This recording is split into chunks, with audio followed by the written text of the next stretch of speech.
Olá, Entre Leitores! Você está no Entre Resumos e Resenhas com Cíntia Souza. Cíntia com TH, viu? E no vídeo de hoje eu vou falar sobre um clássico da literatura infanto-juvenil, escrito em 1943. Um leitor de verdade vai saber que isso não é um chapéu. O que é mesmo? Deixa pra mim aí nos comentários. Então fica comigo!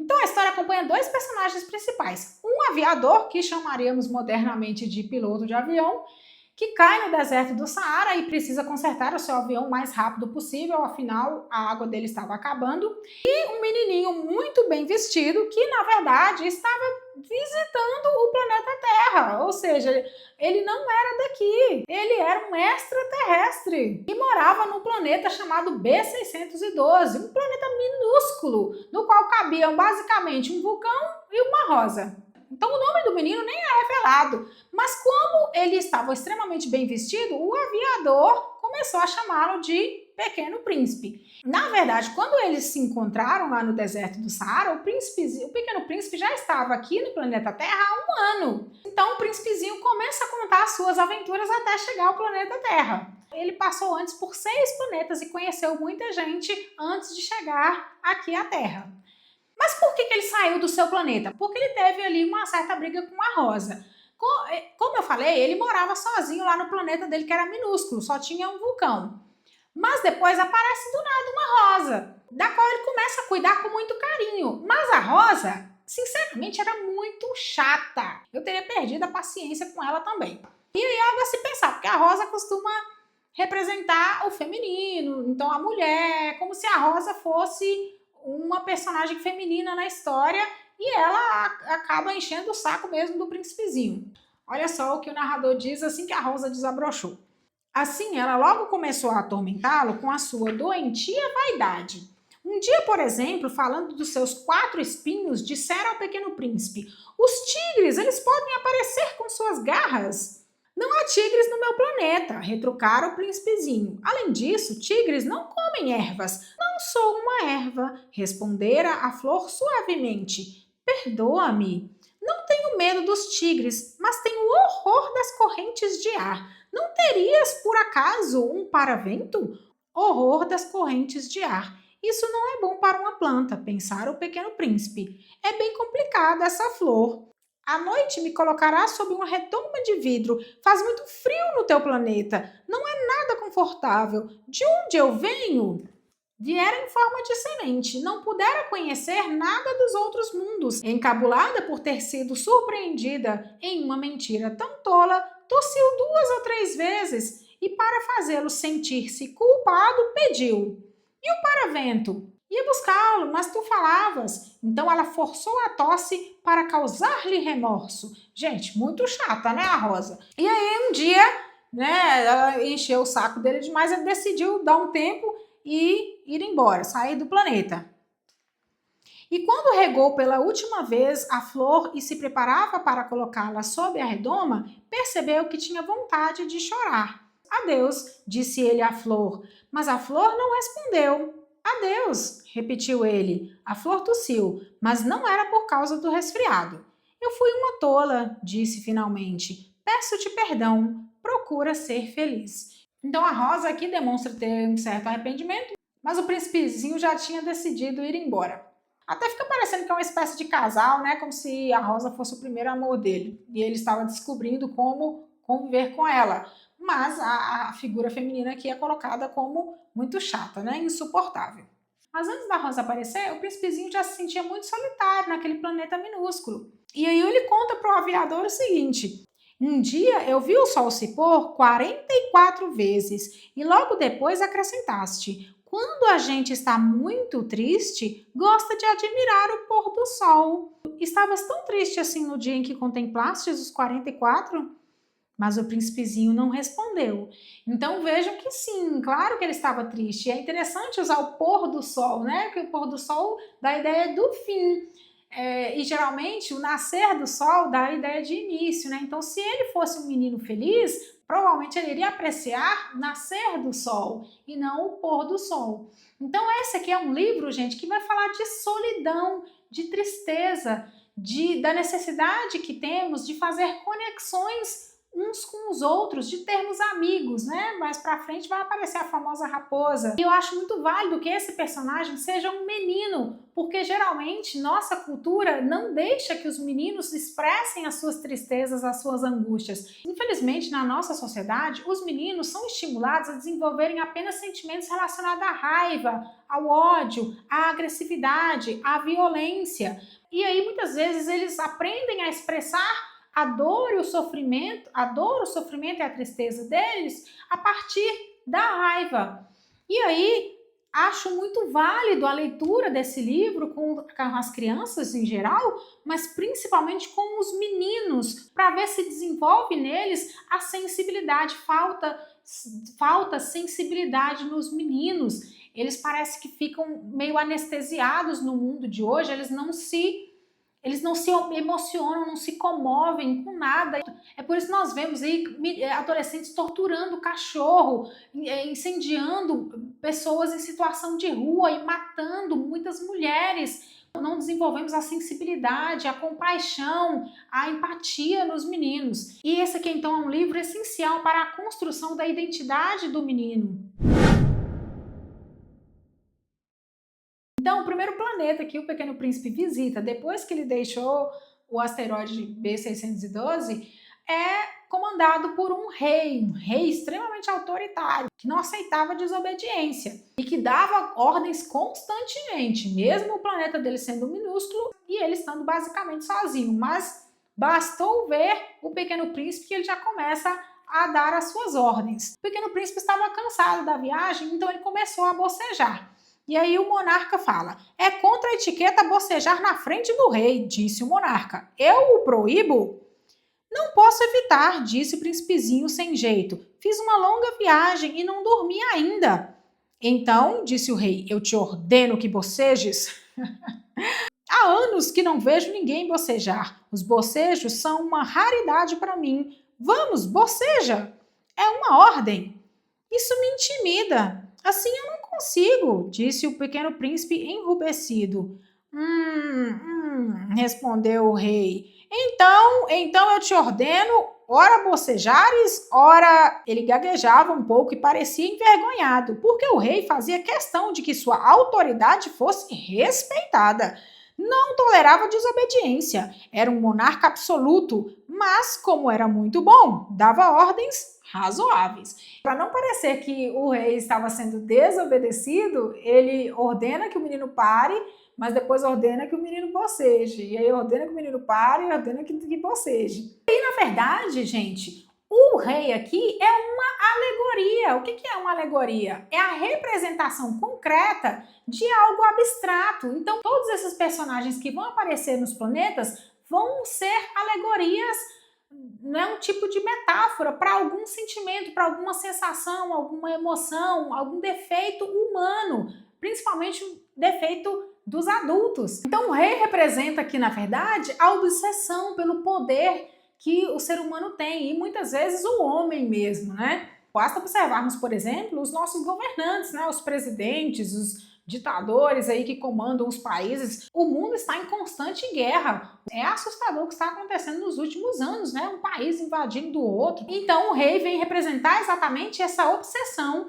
que o homem adulto, né? Que muitas vezes o homem tem de ter o poder, de ser o poderoso, de não ser desobedecido, de ter súditos que vão se curvar a ele. No segundo planeta, o Pequeno Príncipe encontra o homem vaidoso. Então o próprio nome já diz, né? Aqui esse homem vai ser a alegoria da vaidade, das pessoas que precisam ter a atenção do outro para se sentirem bem. E aí, assim que aparece o Pequeno Príncipe, o homem vaidoso logo diz: ah, um admirador vem visitar-me? Exclamou à distância o vaidoso, mal avistara o príncipezinho. Porque para os vaidosos, os outros homens são seus admiradores. E aí, como eu já comentei, né, vai falar dessa pessoa que tem essa necessidade de ser o centro da atenção. E hoje em dia, com redes sociais, a vaidade ficou exacerbada, né? Muitas pessoas não têm um conteúdo em si para oferecer, elas mesmas são o seu próprio conteúdo. Então elas se mostram o tempo inteiro, elas mostram a vida delas constantemente, fazendo coisas que na verdade seriam até mais íntimas mesmo. Elas têm essa necessidade de serem aplaudidas constantemente, vendo lá um monte de curtidas, um monte de comentários nas redes sociais. Então, dá inclusive para trazer para nosso tempo, né? Apesar de ser um livro escrito em 1943, né, durante ali a Segunda Guerra Mundial, é um livro atemporal, exatamente, porque ele pode ser lido em qualquer época e ele vai fazer sentido em qualquer momento, porque ele fala sobre as emoções humanas, as angústias, os defeitos, as qualidades. E o terceiro planeta que o príncipezinho visita, ele encontra o bêbado. Então, o bêbado vai representar o quê? Os nossos vícios. Escuta só um pouquinho da conversa dos dois. O pequeno príncipe pergunta: "Que fazes aí?" E o bêbado responde: "Eu bebo", respondeu o bêbado com um ar triste. "Por que bebes?" perguntou-lhe o príncipezinho. "Para esquecer", respondeu o beberrão. "Esquecer o quê?" indagou o príncipezinho, que já começava a sentir pena dele. "Esquecer que eu tenho vergonha", confessou o bêbado, baixando a cabeça. "Vergonha de quê?" perguntou o príncipe, que desejava socorrê-lo. "Vergonha de beber", concluiu o beberrão, encerrando-se definitivamente no seu silêncio. E o pequeno príncipe foi-se embora, perplexo. As pessoas grandes são decididamente estranhas, muito estranhas, dizia a si mesmo durante a viagem. Então veja, um homem que tem vergonha de beber e a solução que ele encontra para lidar com isso é bebendo mais, para não lembrar que bebe, né? Tem uma falta de vontade de tentar resolver o seu problema, né? De tentar acabar com o vício. E ainda existem pessoas que desenvolvem vários tipos de vício, com bebida, como aparece aqui no livro, mas com drogas, com certos filmes, ou até mesmo com as redes sociais, né? Há pessoas que estão completamente viciadas em usar o celular, as redes sociais. Tem até a sigla hoje em dia FOMO, né? Que é o Fear of Missing Out, que é o medo de ficar de fora, de ser deixado de lado, né? Então, as pessoas que acham que se elas não estiverem conectadas no Instagram, no TikTok, elas estão perdendo as coisas, elas praticamente não existem, né? Os pais que lerem os livros para os filhos, ou os professores que trabalharem com esse livro na sala de aula, podem fazer esse gancho, né, de trazer para os problemas da atualidade, principalmente esses relacionados à tecnologia. E quem morava no quarto planeta é um empresário muito sério, que não se distraía com nada, que não passeava, que ficava o tempo inteiro contando os milhões de estrelas que ele tinha. E o príncipezinho começa a conversar com ele também. E o príncipezinho, como vocês podem ver, é um menino muito curioso, que quer entender o porquê das coisas. Então ele quer entender qual é a finalidade de um homem ficar contando esses milhões de estrelas. E o homem acaba se embaraçando ali na resposta, e o príncipezinho então começa a se cansar do homem. O príncipezinho pergunta: "O que fazes com 500 milhões de estrelas?" 501.622.731. Eu sou um sujeito sério, gosto de exatidão. "E que fazes com essas estrelas?" "O que faço com elas? Sim, nada, eu as possuo." "Tu possuis as estrelas?" "Sim, mas eu já tive um rei que os reis não possuem, eles reinam sobre. É muito diferente." "E de que te serves possuir as estrelas?" "Serve-me para ser rico." "E de que te serve ser rico?" "Para comprar outras estrelas, se alguém achar." Então ele tem estrelas para comprar estrelas. Não é uma crítica à ganância, ao acúmulo de riquezas, usar o dinheiro para ter mais dinheiro, né? E investir na bolsa de valores. E você está fazendo o que com esse tanto de dinheiro? Então tá, ele compra lá umas mansões, compra umas ilhas, uns castelos, mas e daí? Do que serve ter esse monte de castelo, de ilha? Então o príncipezinho também acha que não faz sentido nenhum ele ficar acumulando estrelas. Que servem para quê? Para comprar mais estrelas. O príncipezinho finalmente chega ao quinto planeta e lá ele encontra um acendedor de lampião. E ele tem um trabalho que é exatamente acender a luz, né, do lampião quando anoitece. Só que o planeta começou a girar cada vez mais rápido, então o dia e a noite duravam basicamente 1 minuto. Só que mesmo assim ele continuava acendendo e apagando o lampião. E o príncipezinho começa a questioná-lo, né? Assim, qual é a utilidade de ficar acendendo e apagando esse lampião se a noite não é duradoura, não é longa, então nem precisaria acender, né? E aí o homem não reflete sobre isso. Então é uma crítica ao dever que cumprimos sem refletir sobre ele. Muitas vezes somos obrigados a fazer certos trabalhos que não têm utilidade e função nenhuma. Né? Se você fizesse ou não, daria no mesmo. De qualquer forma, você é obrigado a desenvolver aquele trabalho. Quantas vezes você já não preencheu um relatório, uma ata que ninguém ia ler? Na verdade, ele é extremamente rígido, porque existe um regulamento que diz que ele tem que acender o lampião à noite e apagá-lo durante o dia. Mas, como vimos, as coisas mudaram, porque o planeta começou a girar cada vez mais rápido. Então, ele não precisaria mais seguir o regulamento precisaria ser modificado. De qualquer forma, essa mudança não é feita. E ele continua executando o trabalho, um trabalho inútil, sem função. Eu sou professora de verdade, de entrar numa sala de aula com 41 adolescentes, de ter que ouvir, posso beber água, esqueci meu caderno, professora, não sei quem pegou minha borracha. Então já passei por isso tudo. Então eu vou exemplificar com a minha realidade, que é a sala de aula, a escola, né, a educação. E eu sou de Minas Gerais. E no ano passado, em 2025, como iam aplicar a prova do SAEB, que gera o IDEB da escola, o Estado não queria que os alunos fossem reprovados. E aí, no fim do ano, eles fazem a recuperação final, que chamamos de estudos independentes aqui, e aí os professores têm que elaborar uma prova e 2 trabalhos lá na minha escola. Para não correr o risco de os alunos reprovarem, o que eles fizeram? Eles aplicaram uma prova online de recuperação final para esses alunos. Nós, professores, tivemos que produzir esse material, elaborar uma prova, elaborar 2 trabalhos, corrigir tudo, para no fim a nota não valer. Então, se um aluno não passasse com o nosso material, ele iria ter outra chance de fazer essa prova online do governo. E a nota que valeria é a nota que ele tirasse na prova do governo. Inclusive, ele teve 4 tentativas para responder essa prova, né? Era para passar mesmo o menino, né? E meu questionamento foi, se a minha prova não vale, para que eu tive que elaborar prova e trabalho, corrigir prova e trabalho? Antes deixasse o aluno já fazer direto a prova do Estado. Mas eu tive que perder meu tempo fazendo esse trabalho inútil. Mas me conta qual é a sua realidade, fala aqui qual é a sua profissão e um trabalho inútil que você já teve que fazer. E no 6º planeta que o Pequeno Príncipe visita, ele encontra um geógrafo. E ele fica muito animado com esse profissional, mas logo ele vai perceber que não era tão legal assim.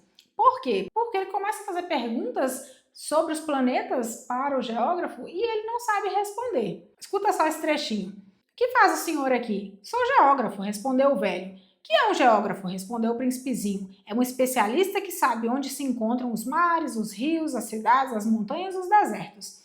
Isso é bem interessante, disse o Pequeno Príncipe. Eis afinal uma verdadeira profissão. E lançou um olhar ao seu redor no planeta do geógrafo. Nunca tinha visto um planeta tão grandioso. O seu planeta é muito bonito. Há oceanos nele? Não sei te dizer, disse o geógrafo. Ah, o príncipezinho estava decepcionado. E montanhas? Não sei te dizer, disse o geógrafo. E cidades, e rios, e desertos? Também não sei te dizer, disse o geógrafo pela 3ª vez. Mas o senhor é geógrafo. É verdade, disse o geógrafo, mas não sou explorador. Faltam-me exploradores. Não é o geógrafo quem vai contar as cidades, os rios, as montanhas, os mares, os oceanos, os desertos.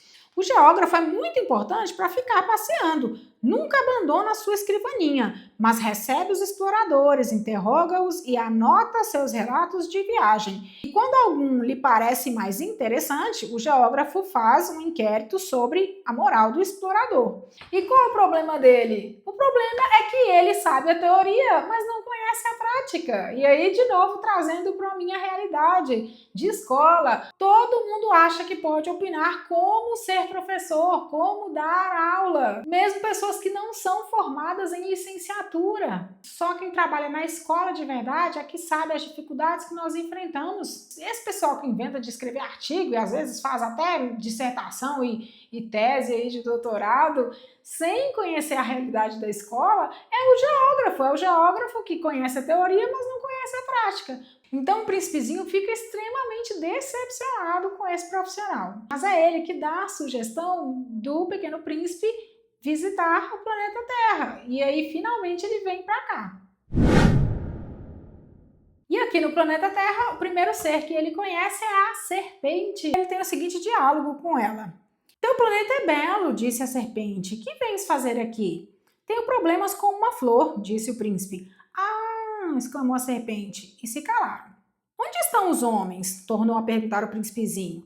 A gente se sente um pouco sozinho no deserto. Entre os homens, a gente também se sente só, disse a serpente. Então é uma reflexão muito profunda, né? Porque às vezes você não se conecta com as pessoas com quem você convive, então você continua se sentindo solitário, mesmo estando cercado por várias pessoas.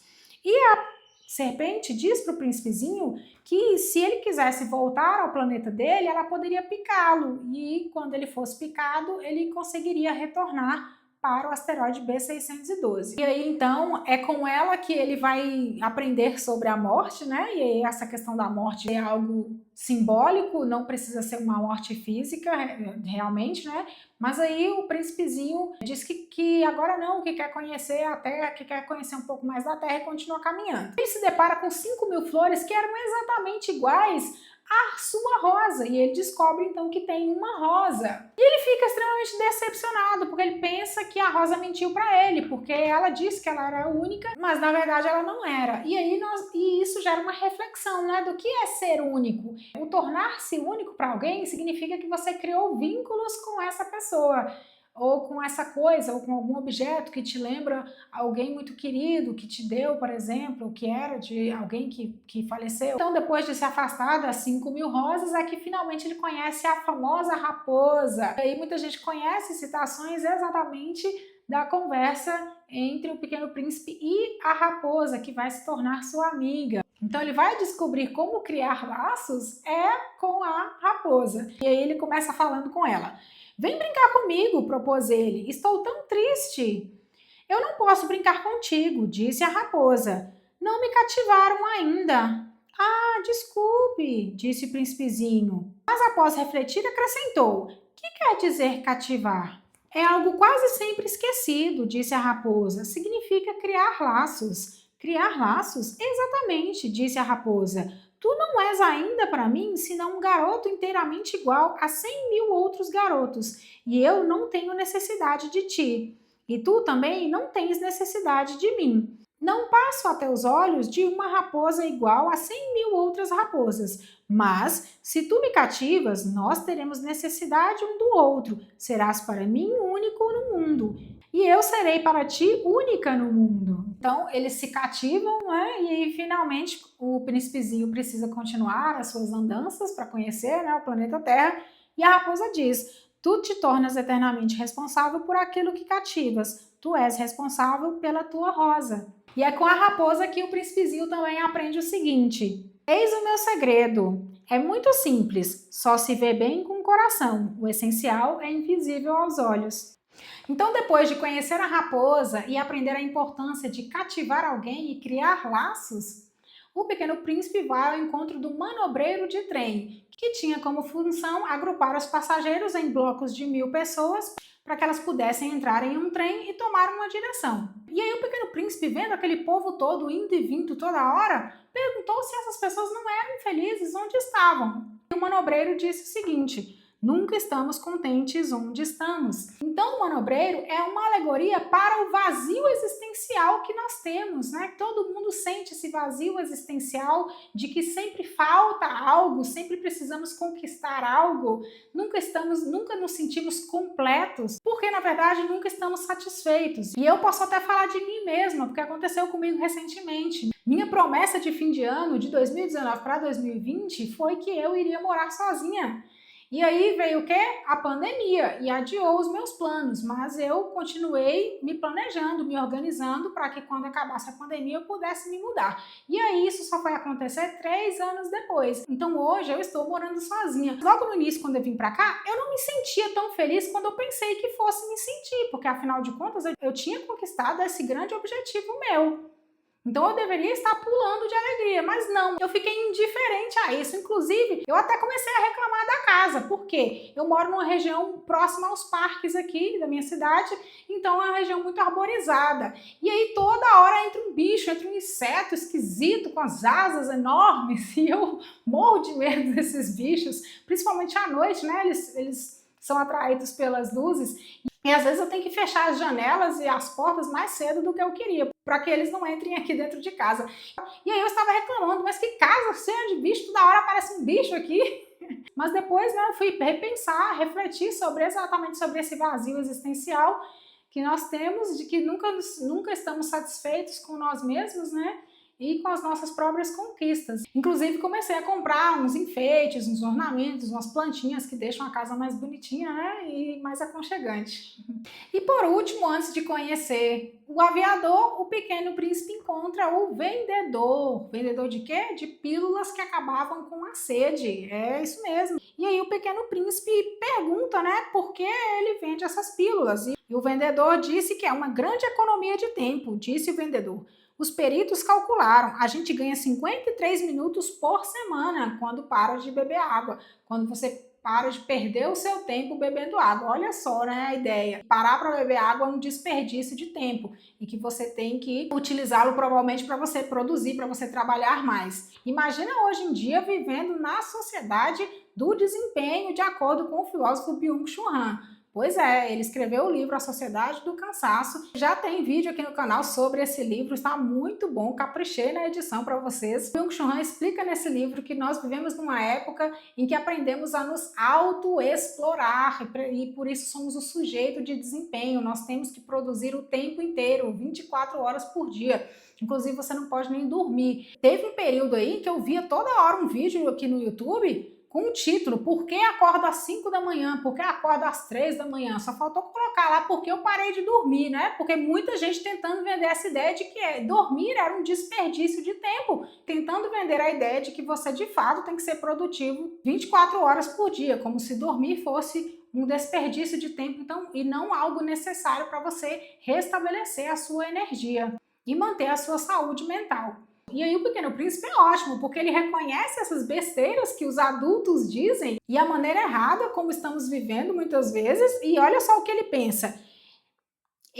Pensou o Pequeno Príncipe, se tivesse 53 minutos para gastar, eu ia caminhando calmamente em direção a uma fonte, ou seja, ia beber água assim, né? E ele que está certo, nós é que estamos errados com esse desespero aí pelo trabalho. E aí é nessa sequência que ele conhece o aviador e conta para ele e começa então a contar toda essa aventura pela qual ele passou conhecendo esse monte de gente, esse monte de adulto fazendo muita coisa errada. E aí depois de contar toda essa trajetória, o Pequeno Príncipe diz que finalmente chegou a hora de ele voltar para o seu planeta, o asteroide B612, para reencontrar a sua Rosa. Então, o Pequeno Príncipe aqui já mostra um estágio amadurecido. Agora ele havia conhecido várias pessoas, vários seres com os quais ele aprendeu muita coisa nova. Ele aprendeu, inclusive, o que não fazer, o que não ser quando crescer, né? Porque nós adultos muitas vezes seguimos caminhos muito errados. E aí o Pequeno Príncipe explica para o aviador que não é para ele acompanhá-lo, porque a cena vai dar a entender que ele morreu, mas não é isso, ele não morreu. Mas é necessário que aconteça isso para que ele consiga voltar para o seu planeta. E aí é quando ele procura de novo a serpente, porque ela havia dito que se ela o picasse, ele poderia voltar. O príncipezinho fala, esta noite, por favor, não venhas, eu não te deixarei. Eu parecerei estar sofrendo, parecerei estar morrendo. É assim, não venhas ver, não vale a pena. Eu não te abandonarei. Então o aviador diz que quer acompanhá-lo para se despedir dele. O príncipezinho no dia seguinte saiu antes que o aviador tivesse acordado. Assim que ele percebe, ele vai atrás do príncipezinho E o príncipezinho diz: fizeste mal, tu sofrerás, eu parecerei estar morto, e isso não será verdade. Eu me calara. Tu compreendes? É muito longe, eu não posso carregar este corpo, é muito pesado. Eu continuava calado. Mas será como uma velha concha abandonada. Não tem nada de triste numa velha concha. Fiquei mudo. Então o príncipezinho precisava deixar para trás esse corpo muito pesado, cheio de tristeza, de solidão, de vazio, para poder voltar como uma nova pessoa ao seu planeta. E aí o aviador conta então após a picada.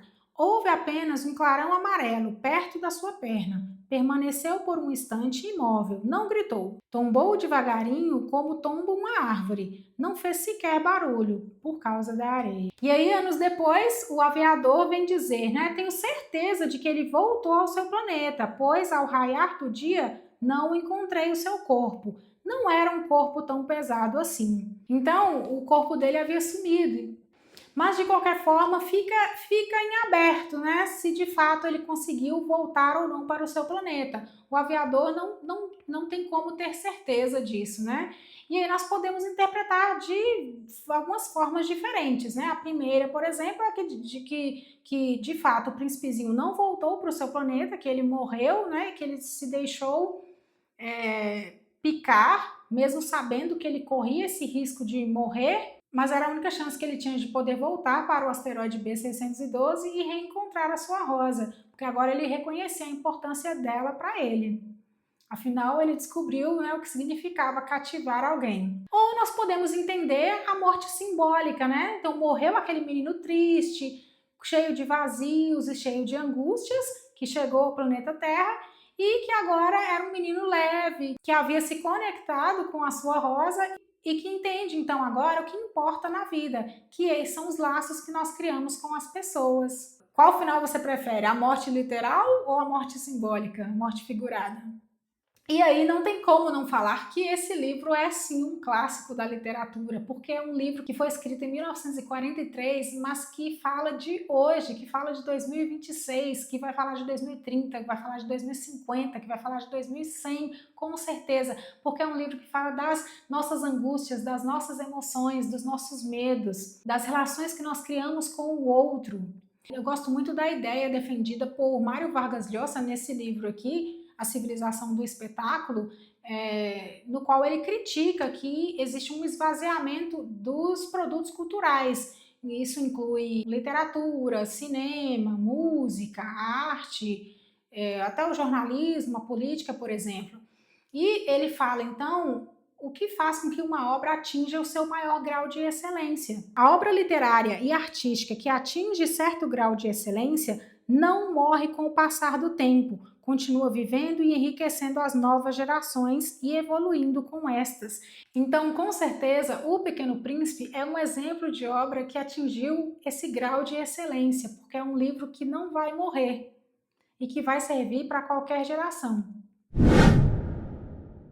Então, como eu falei, O Pequeno Príncipe foi escrito em 1943, enquanto Antoine-Exupéry estava nos Estados Unidos, porque ele participava das forças francesas durante a Segunda Guerra Mundial. O que significa que ele era um piloto de verdade, e inclusive ele teve alguns acidentes de avião, sim. Então, em 1943, ele caiu no deserto da Líbia e conseguiu ser resgatado pelo seu mecânico. Durante a Segunda Guerra Mundial, ele teve outra queda e, infelizmente, dessa vez ninguém o encontrou. Em 1998, um pescador disse ter encontrado um bracelete com o nome do Antoine escrito numa ilha no mar Mediterrâneo. E aí, em 2008, um piloto alemão chamado Horst Ruppert escreveu um livro chamado Saint-Exupéry, O Segredo Final, dizendo que ele tinha sim abatido o avião do escritor durante a Segunda Guerra Mundial. E aí, infelizmente, ele não viu o seu livro ser publicado no seu país, porque foi publicado inicialmente nos Estados Unidos e no Canadá,